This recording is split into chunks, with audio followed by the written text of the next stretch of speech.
están de la siguiente manera. Ya llegó el doctor Martín Acevedo, especialista en Derecho Electoral, para ayudarnos a seguir entendiendo, ¿no?, todo este desorden que hay alrededor del asunto de las actas, de la proclamación del próximo presidente o presidenta. Va a ser presidente, claramente, ¿no? Pero hasta que no lo diga el Jurado Nacional de Elecciones, yo prefiero ser respetuosa justamente del organismo electoral, lo que está pasando en el Jurado Nacional de Elecciones y los audios que ha presentado justamente esta noche Fernando Popi Olivera. Doctora Acevedo, ¿cómo le va? Gracias por venir. Bien, Juliana, muy buenas noches. A tus órdenes para las aclaraciones que podamos hacer. Lo primero, que tiene que ver con lo que ha presentado y nos contaba ahora en una entrevista Fernando Olivera, ¿no? Para él, de todas maneras hubo trampa. El Jurado Nacional de Elecciones es un organismo por sus propios representantes, los integrantes del Pleno, que no tienen autoridad moral para proclamar a un presidente, que todo se tendría que anular, la primera vuelta también, borrón y cuenta nueva, porque nada sirve. ¿Qué opina usted al respecto? Olivera es parte afectada en este proceso electoral porque él fue dejado fuera de lado porque no cumplió. En el caso de él, clarísimamente recordamos una serie de requisitos para poder ciertamente inscribir su partido político o movimiento político, y entonces a estas alturas yo calculo que bastante bien tarde de repente hubiese tenido efecto para antes de la segunda vuelta y repensar algo sobre la segunda vuelta, si es que en efecto es cierto lo que ha presentado, ¿no? Claro, que hay audios, donde aparece Montesinos hablando con este comandante de retiro, eso es verdad, y luego el comandante de retiro se despacha y habla con todo el mundo, pero no hay un miembro del Pleno del Jurado Nacional de Elecciones formando parte de estas escuchas o un elemento absolutamente contundente que lleve a demostrar fehacientemente, como tiene que ser, que existió la posibilidad de que haya una mano negra para que el Jurado Nacional de Elecciones intente darle una manito a ayudar a uno de los candidatos. Es bastante delicado el tema, por eso hay que esperar que termine el Ministerio Público. Lo que no podemos esperar mucho es el momento en que se diga de una vez quién es el próximo presidente. Ya me cuesta decir presidenta, porque Keiko Fujimori ya claramente no va a ser, pero respetando, presidente del Perú. ¿Cuándo? ¿Cuándo debería ya el Jurado Nacional de Elecciones dar su veredicto, doctor? A ver, primero al principio de tu comentario una cosa pequeñísima. De que hay audio, lo dices muy bien, pero siempre ahí haciendo la verificación mediante el peritaje técnico respectivo para ver si esas voces corresponden a las personas que están imputadas por el señor Olivera. Uno. Dos, el trabajo del Jurado Nacional de Elecciones, con lo que ha pasado el día de hoy, rápidamente se dio cuenta, se le aceptó como renuncia, como decíamos nosotros en otro medio de comunicación en la mañana, ¿no? Esto, siendo una declinación, debe ser tomada como una renuncia porque produce el mismo efecto. Y así fue, y el Jurado Nacional de Elecciones, el Pleno Interno, acordó ello. Ofició a la Fiscal de la Nación, y la Fiscal de la Nación alrededor de las 7 de la noche ya salió a dar respuesta para decir que, en efecto, en julio del año pasado, cuando se eligió al señor Arce, se eligió también sus dos suplentes, el señor Rodríguez Montesa y el señor Pablo Sánchez. En ese orden tienen que ser convocados y puestos a disposición del Jurado Nacional de Elecciones dentro de los próximos 3 días útiles, que debe ser mañana a más tardar, ¿no? Dos preguntas. La ley orgánica del Jurado Nacional de Elecciones dice que el cargo es irrenunciable. ¿Bajo qué figura han permitido que el señor Arce decline? Porque declinar es lo mismo que renunciar. Eso uno. Dos, y si Rodríguez Montesa no aparece mañana, dicen que lo están buscando para oficiarlo además y decirle, oiga, formalmente usted tiene que ir, y no se sabe absolutamente nada. ¿Qué sucede? ¿Mañana mismo tendría que ir a reemplazarlo Pablo Sánchez, que sería el segundo suplente? No, a ver, en la primera parte de tu pregunta, hay que precisar que es la ley orgánica del Jurado Nacional de Elecciones, que en su artículo 16 precisa que no puede haber renuncias durante el proceso electoral, y el proceso electoral terminará, como ya dijimos la otra noche, cuando se proclame al ganador y se le entregue su credencial. Ahí termina el proceso electoral. Y esto ha tomado el Jurado Nacional de Elecciones como digamos, la parte más álgida del hecho que ayer generó el magistrado Arce, y se tomó como, repetimos, su declinación como una renuncia, y se le adecuó al último párrafo del artículo 18, que dice que cuando, no obstante no poder renunciar y no poderse dar estas causales o no darse estas causales, algunas se podrían dar, entonces se tiene que suceder inmediatamente dentro de los 3 días, que es lo que te decía hace un momento, al miembro suplente interinamente, y En este caso, la figura que usó adicionalmente el Pleno del Jurado Nacional de Elecciones en esa resolución del presidente del día de hoy es que suspende al señor Arce con la finalidad de que luego se aboquen a su renuncia cuando termine el proceso electoral y mientras tanto se ha notificado a la fiscal de la Nación. La fiscal de la Nación ha dicho que es Rodríguez Montesa. Y aquí otra tingencia que también fue producto de las elecciones. Una decisión como la del Jurado Nacional de Elecciones, complementada con la fiscal de la Nación en la tarde, tiene que ser debidamente notificada. Y la notificación debida está normada en la legislación peruana, en la Ley de Procedimiento Administrativo y en el Código Procesal Civil. ¿Cuándo se produce ella? Cuando llega con certeza a la persona que debe ser notificada. Rodríguez Montesa debe tener un domicilio real en su registro de la RENIEC y ahí va a ser notificado. Cuando reciba cualquier persona ahí verificando que en efecto ahí vive el señor, ajá, en su domicilio, a partir de ahí él tendrá el plazo que le dé ese documento, que entiendo que son 3 días, para presentarse ante el Jurado Nacional de Elecciones para que no vuelva a vacar en el cargo, porque si él deja pasar los 3 días, como me acabas de preguntar, vaca en el cargo, entonces se tiene que llamar al siguiente, que sería el señor Pablo Sánchez. Claro, caduca la elección. Exacto, caduca su designación. Ok, esto quiere decir que de pronto mañana no hay audiencia y pasado tampoco.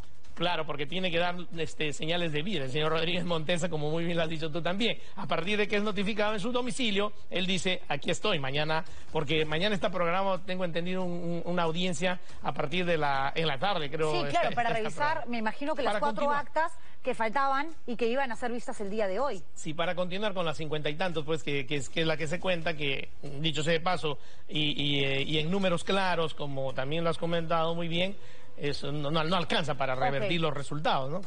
Hablando de los resultados, OMPE dio ya su veredicto del 100% de las actas contabilizadas, donde coloca en el primer lugar como ganador a Pedro Castillo con 44.000 votos, en diferencia o a favor de Castillo, ¿no?, con relación a Keiko Fujimori. Ellos pidieron, Fuerza Popular, que por favor el Jurado Nacional de Elecciones les dé más tiempo. El jurado dijo no, el plazo se venció, te guste o no. Solicitaron no los famosos padrones, ¿no? La lista de los electores. Eso OMPE no se lo va a dar. Y ahora están solicitando, de hecho hoy hubo una conferencia de prensa donde han pedido por favor que el presidente de la República, Francisco Sagasti, solicite una auditoría internacional. ¿Esto es posible, es viable? Temprano estuvimos en un medio de comunicación ante esa propuesta hecha por la señora Lourdes Flores y nosotros contestábamos lo siguiente sobre el tema. No hay ninguna base legal en principio en la Constitución, en el artículo 118, en las facultades y competencias o atribuciones del presidente de la República que esté normado que él tiene esa competencia o esa atribución durante un proceso electoral. Es más, hay legislación más bien prohibitiva a este tipo de actos. Tanto así que Fuerza Popular en algún momento, cuando el presidente de la República se insinuó que se metió en el proceso electoral, se le dijo, oiga, mantenga el principio de neutralidad. Exacto, ¿no? Y es más, le pusieron al Parlamento encima para ya tratar de bajarlo nuevamente, porque eso es un juego que parece recurrente en el Parlamento, ¿no? Dicho sea de paso, con poca seriedad. Entonces, menos aún pues se le va a invocar ahora que se mete en este tema, porque además sería írrito una actuación así del presidente, es decir, no tendría fuerza ni efecto legal. ¿Por qué razón? Porque nosotros no tenemos, con el ejemplo que ellos quieren coger, o ya en la conferencia de prensa más tarde, porque van cambiando, ¿eh? Conforme se les va cayendo el argumento, van cambiando. No, claramente no van a reconocer nunca, ¿no?, a Pedro Castillo como presidente electo. Probablemente, ¿no? Pero entonces dice ya la OEA en la conferencia de prensa, hay que buscar a la OEA. La OEA, como ha replicado más tarde, todavía sigue observando el proceso electoral, a pesar de que otras instituciones internacionales o entidades internacionales o entes internacionales ya se han retirado diciendo esto ha estado bien, esto ha estado muy bien. Pero a propósito de la OEA, por si se perdieron el momento en que leí este comunicado, ¿no?, que es un comunicado de prensa además donde dice que la misión de observación electoral de la Organización de los Estados Americanos, es decir, OEA, en Perú, encabezada por el ex canciller, bueno, dice que durante la etapa, ¿no?, que han observado el proceso electoral en sí, han constatado que los procedimientos se han realizado con apego a la ley y a los reglamentos vigentes, toman nota de la insólita renuncia del magistrado Luis Arce Córdoba, rechaza las manifestaciones que se han realizado en los domicilios particulares de los miembros de autoridades electorales, eviten, por favor, recomienda la difusión de noticias falsas, pero ellos en ningún momento hablan de irregularidades, ellos en ningún momento hablan de fraude, de una mano negra. Entonces, ¿cómo? Si la OEA te está diciendo, el Perú ha tenido un proceso democrático, limpio, transparente. A ellos mismos les quieres pedir una auditoría. ¿Para qué? Si obviamente te van a decir lo mismo que ya te están advirtiendo. ¿Solamente para dilatar el tiempo? Ciertamente, porque su convenio marco, como el convenio de reciprocidad que hay con una serie de países a nivel internacional, donde forma parte el Perú de estos organismos internacionales y también en temas bilaterales, sostiene que los veedores, los observadores de las elecciones tienen su trabajo antes del día del proceso y de la primera vuelta y se retiran cuando dan cuenta con un informe a sus entidades e instituciones internacionales y al propio país, y finalmente visitando al presidente de la República por un tema protocolar para despedirse, termina su trabajo en ello. Y ya lo que queda es como cuando, siempre haciendo la analogía deportiva, ya que estamos metidos en el tema futbolístico siempre, ¿no? Terminó el partido.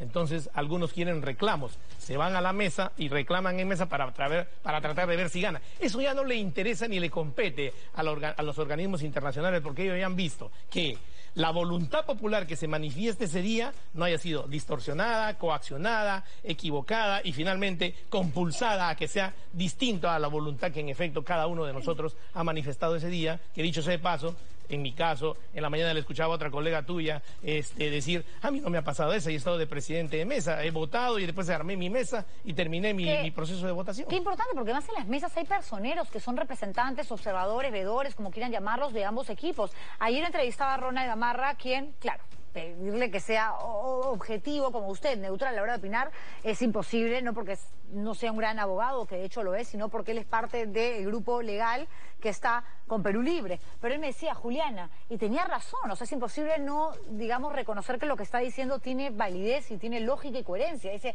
¿cómo es posible que digan que estas actas donde supuestamente hay firmas, ¿no?, realizadas por una misma persona que puso su rúbrica en 12 escuelas diferentes, al mismo momento, como estuvo en Cajamarca, en Ayacucho, en Huancavelica, a la vez nadie se lo explica, tenga al reverso las firmas de personeros también de Fuerza Popular? ¿Esto quiere decir que gente de Fuerza Popular avaló una supuesta trampa? Por algo que además es imposible que haya ocurrido y que la semana pasada que estuve aquí, sí, se me pasó decir en el complemento de cómo puede haber ocurrido este tema alrededor de las 7 de la noche. La primera barrera que han tenido que violar o violentar esas personas que supuestamente han intervenido, estas 1000 y pico de mesas, por 3 personas, es decir, más de 3000 personas coaccionadas a hacer de otra forma distinta o quitarles el padrón para llenarlo de una forma distinta. La primera barrera, Juliana, fueron las Fuerzas Armadas y policiales que han estado cuidando los locales desde un día antes hasta un día después. Entonces, luego, no se les puede llevar, no se les debe llevar, aquí mi mensaje a las Fuerzas Armadas, de las narices a decir, oiga, aquí ha habido fraude, protesta por la democracia. No, señor, ustedes han estado cuidando los locales de votación desde un día antes hasta un día después. Es más, se les vio en Paseo de la República como si fuera a haber una marcha de tanques, listo, yéndose a sus lugares de votación. Esa ha debido ser la primera barrera que personas han violentado. Luego, al momento del conteo, donde a veces también están los personeros, pero también está el veedor de la OMPE y los veedores internacionales, los de IDEA y Transparencia Internacional, los de IDEA peruana, yo los he visto, estaban ahí, y más los 3 miembros de mesa, a arrimarlos para traer el padrón y comenzarlo a llenar como les dé la gana, con firmas como les dé la gana, con cantidades como les dé la regalada gana, con huellas digitales que las comenzaron a inventar. Entonces claro, es un poco difícil que ello se haya producido, salvo que los abogados de Fuerza Popular desde el primer momento hayan dicho, sí señor, acá está la prueba, miren las fotos, miren las huellas, miren esto que hemos generado en la propia mesa de votación. Ni un solo documento fehaciente. Pero por eso, además, si lo hubieran tenido, lo hubieran presentado el lunes 7, el martes 8 o el miércoles 9 hasta las 8 de la noche que venció el plazo. Y hace 3 días leíamos un tuit de la propia Keiko Fujimori pidiendo por favor pruebas porque ellos saben que hubo fraude, que les voltearon las elecciones, ese es el término que utiliza, que es lo mismo que fraude, pero les falta solamente demostrar el cómo. Yo no podría entender que, claro, Keiko Fujimori por tercera vez postula y no tiene suerte, se le quema el pan en la puerta del horno por tercera vez consecutiva, pero aquí estamos viendo a políticos con muchísima más experiencia incluso que ella, ¿no?, que se han aliado. Lourdes Flores, está Jorge del Castillo, hay jóvenes parlamentarios virtuales electos recientemente que también forman parte de de esta especie de trinchera que tiene como consigna decirle a la gente que van a seguir luchando por su voto porque esa es la democracia. Y claro, hay gente que se ha creído este discurso al punto que, según la última encuesta de Datum, el 51% de los consultados no cree que el Jurado Nacional de Elecciones sea imparcial y el 49% piensa exactamente lo mismo de OMPE. En esa parte que tú comentas, en esta última parte, Juliana, aquí hay que coincidir con un analista internacional. Lewinsky dice,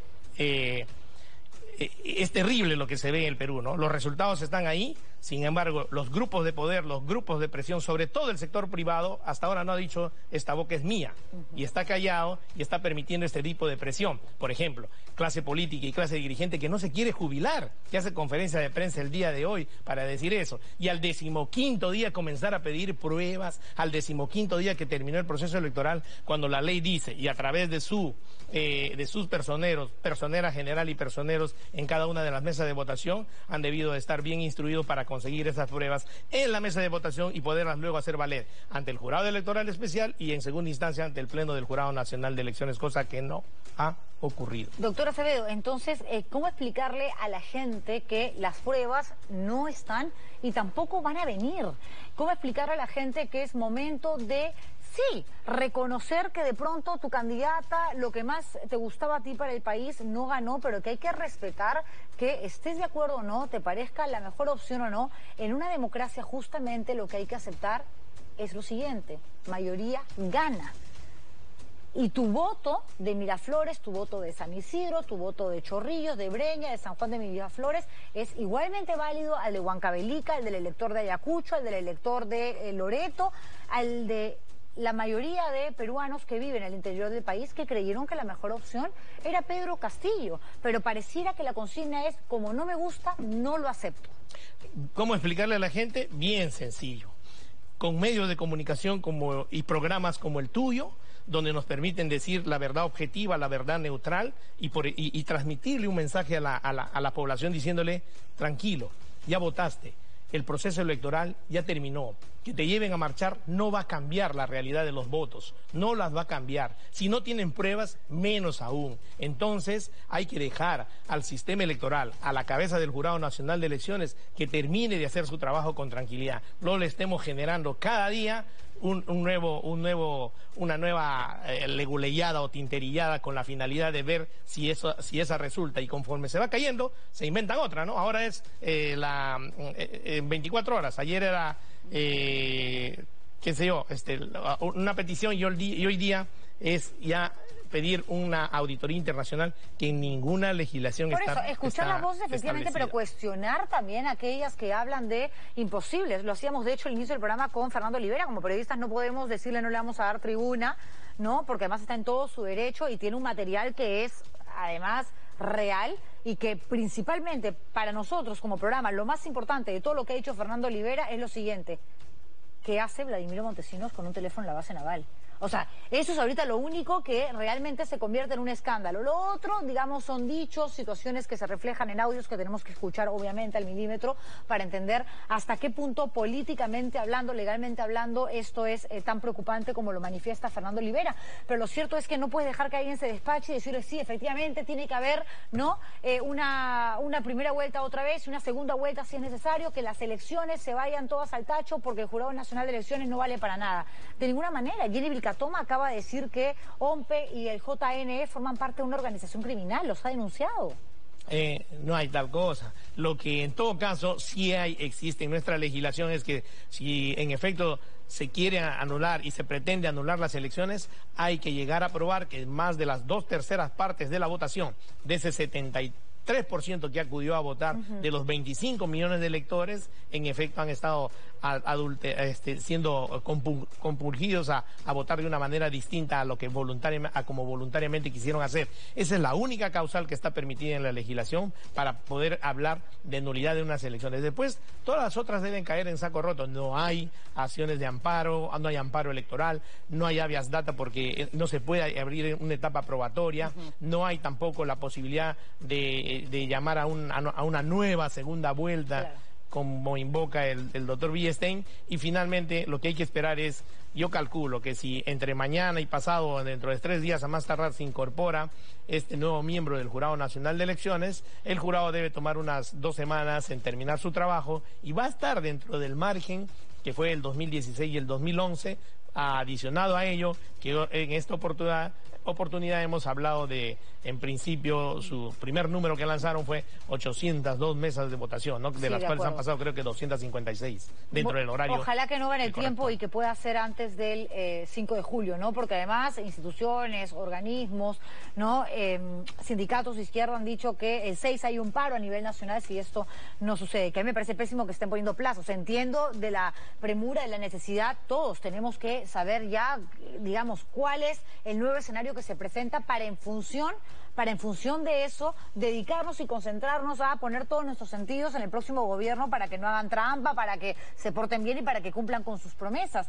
Pero claro, ¿dónde queda el proceso de transferencia? Sobre todo porque estamos en medio de una pandemia y dentro de la economía importa, cómo no, pero de las prioridades ahora mismo que tenemos que tomar en cuenta y exigir a quien se siente en el sillón presidencial es que pueda continuar con el proceso de inmunización, de vacunación, y que esto no se detenga para ver si llegamos, yo dudo que suceda, pero a ver si se puede tener al 100% de la población de 18 años a más vacunadas a diciembre de 2021. Y si nos seguimos demorando, ¿qué transferencia va a haber?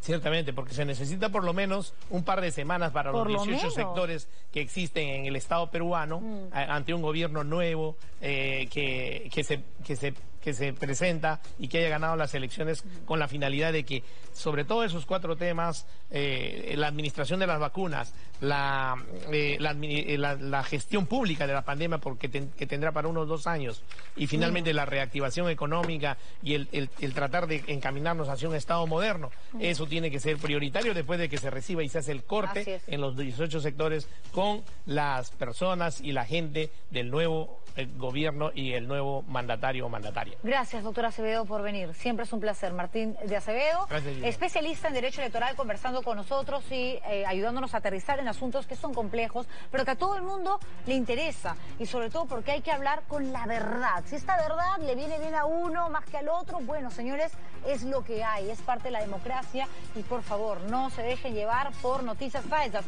Y si hay, de pronto, información apócrifa dando vueltas por ahí, bueno, crean en los programas que toman esa información. No digo que necesariamente aunque creo que sí lo estamos haciendo bastante bien, pero que tenemos la capacidad de decir, a ver, están diciendo esto, pero tómenlo con pinzas porque no necesariamente sería de tal manera. A ver, ¿saben en qué nos deberíamos de concentrar ya?